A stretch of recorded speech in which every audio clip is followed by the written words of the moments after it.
Hello and welcome back to my vlog. Tea Leaves, part 13. The Gazette of December 13 editorially says, "The minds of the public are greatly irritated at the delay of Mr. Roch to take the necessary steps towards complying with their peremptory requisition. On this day, an important session of the committees of the 5 towns already named took place at Faneuil Hall. No business transacted, matter of record," is the brief but suggestive entry as to its doings. Dorchester, in legal town meeting, declared that, should this country be so unhappy as to see a day of trial for the recovery of its rights by a last and solemn appeal to Him who gave them, they should not be behind the bravest of our patriotic brethren. Marblehead affirmed that the proceedings of the brave citizens of Boston and of other towns in opposition to the landing of the tea were rational, generous, and just, that they were highly honored for their noble firmness in support of American liberty, and that the men of the town were ready with their lives to assist their brethren in opposing all measures tending to enslave the country. Under date of December 3rd, the people of Roxbury voted that they were in duty bound to join with Boston and other sister towns to preserve inviolate the liberties handed down by their ancestors. Next day, the men of Charlestown declared themselves ready to risk their lives and fortunes. Newburyport, Malden, Lexington, Leicester, Fitchburg, Gloucester, and other towns also proffered their aid when needed. The Gazette, under date of Salem, December 7th, has the following. By what we can learn from private intelligence, as well as the public proceedings of a number of principal towns contiguous to the capital, the people, if opposed in their proceedings with respect to the tea, are determined upon hazarding a brush. Therefore, those who are willing to bear a part in it in preserving the rights of this country would do well to get suitably prepared." This looked like business. On the morning of December 14th, the following handbill appeared in Boston.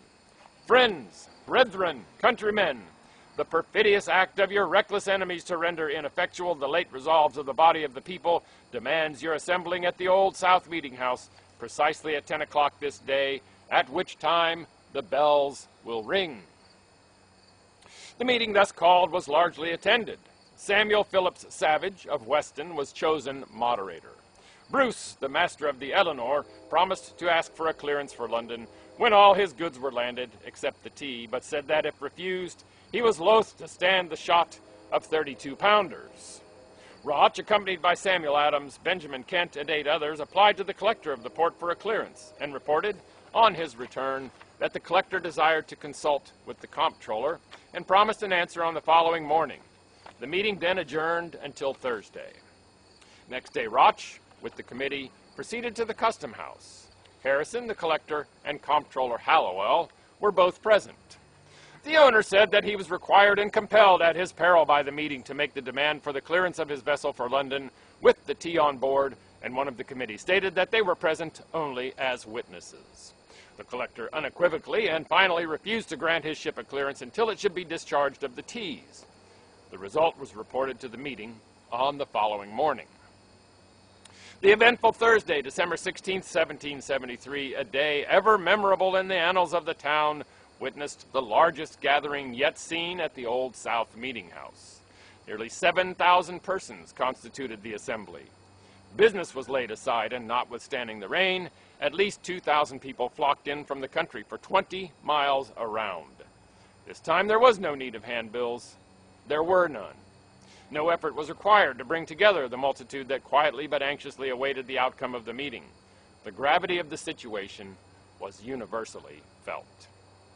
Immediate action was necessary, as the 20 days allowed for clearance terminated that night. Then the revenue officials could take possession and, under cover of the naval force, land the tea, and opposition to this would have caused bloody work. The patriots would gladly have avoided the issue, but it was forced upon them, and they could not recede with honor. The committee having reported the failure of its application for a clearance, Roch was directed to enter a protest at the Custom House and to apply to the governor for a pass to proceed on this day with his vessel on his voyage for London. He replied that it was impracticable to comply with this requirement. He was then reminded of his promise, and on being asked if he would now direct the Dartmouth to sail, replied that he would not. The meeting, after directing him to use all possible dispatch in making his protest and procuring his pass, adjourned until 3 o'clock. At the afternoon meeting, information was given that several towns had agreed not to use tea. A vote was taken to the effect that its use was improper and pernicious, and that it would be well for all the towns to appoint committees of inspection to prevent this accursed tea from coming among them. Shall we abide by our former resolution with respect to the not suffering the tea to be landed was now the question.